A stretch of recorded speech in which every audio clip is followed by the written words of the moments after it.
Good news আহিছে। ৰাজ্য পুনৰ মুকলি পালে 40,697টা পোষ্ট।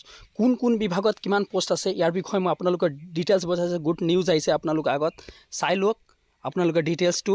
আজি বাজেট অধিৱেশনত এই কথাটো ঘোষণা কৰা হৈছে। প্ৰথম অৱস্থাত ওলাইছে তৃতীয় বৰ্গৰ পৰা ৰাজ্যিক পৰ্যায়ত তৃতীয় মানে কি নিয়োগ ৰাজ্য কিমান 7,950টা। চতুৰ্থ বৰ্গত পাইছে 5,000। অসম লোকসেৱা আয়োগত ওলাইছে 1,208টা। প্ৰাথমিক শিক্ষা সঞ্চালয় 10,050টা, মানে LP আৰু ME বুলি কৈছে। টেটৰ যিটো নিযুক্তি হয় সেইটো। মাধ্যমিক শিক্ষা সঞ্চালক বিভাগ আছে 9,717টা। অসম অভিযান্ত্ৰিক সেৱা নিযুক্তি পৰিষদে ওলাইছে 343টা।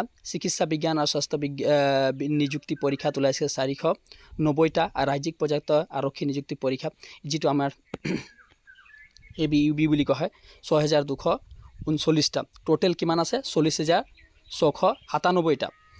এইটো আজি বাজেট অধিৱেশন স্বচ্ছ নিকা নিযুক্তি, মানে যিটো আপোনালোকে এতিয়া চলি আছে, পেণ্ডিঙতে আছে। মানে আপুনি এইটো নেভাবিব যে ওলাই আছে নতুন পোষ্ট বুলি। এই পোষ্টটো আপোনালোকৰ আগৰ পোষ্ট যিটো ABUB হৈছে বা ADRE গ্ৰেড 3, গ্ৰেড 4 বা আসাম পুলিচৰ যেতিয়া কাট আপ আহিব সেইটো ওপৰত সেই পোষ্টবিলাকেই হয়, বা SI সেই পোষ্টবিলাকে হয়। আপোনালোকৰ নিউজবিলাকত দেখা পাইছে বা আপোনালোকে এইটো বুজাইছে নতুন পোষ্ট ওলাইছে, কিন্তু বাস্তৱত এইটো কোনো নতুন পোষ্ট নহয়, সেই আগৰ পোষ্টটোৱেই হয়। এইটোৱে পোষ্টটোক মানে অসম চৰকাৰে মানে বাজেটত ধৰিছে।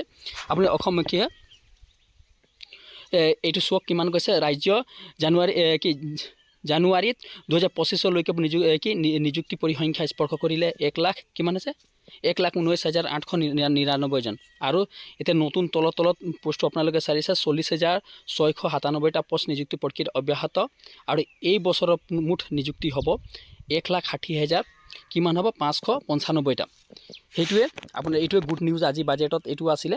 আৰু নতুন পোষ্ট আহিব কথা পাতি আছে আৰু বহুত জলদি আহিব। আৰু ফৰেষ্ট বেটেলিয়ন কিমান পোষ্ট বৃদ্ধি হৈছে সেইটো বিষয়ে মই বহুত যথেষ্ট আনি আছোঁ আপোনালোকৰ ভিডিঅ'। তেতিয়ালৈ ধন্যবাদ। ভিডিঅ' যদি ভাল লাগিলে চেনেলটো ছাবস্ক্ৰাইব কৰিব নাপাহৰিব।